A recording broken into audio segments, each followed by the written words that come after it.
স্বামীর তো নাম ধরে ডাকা যাইবে না। দাদা শ্বশুরে বলছে স্বামীর নাম ধরে ডাকলে হেলে বলে অমঙ্গল হয়। তাইলে কি কইয়া ডাকবো, কি কইয়া ডাকবো, কি পাইছি। এ কুত্তা খাইয়ে যা। কুত্তা কারে কইলো? কি জানি কাকে বলছে? কি ব্যাপার, হয়ান লয় নাই কে? মনে হয় নামটা পছন্দ হয়নি, হ্যালো অন্য নামে বলাই। এ বিলাই, এ খাইয়ে যা, খাইয়ে যা। এ বিলাই কাকে বললো? আমি কেমনে করতাম?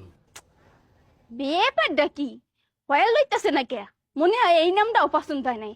হেলে গরু, এ গরু হাম্বা হাম্বা, খাইয়ে যা, খাইয়ে যা।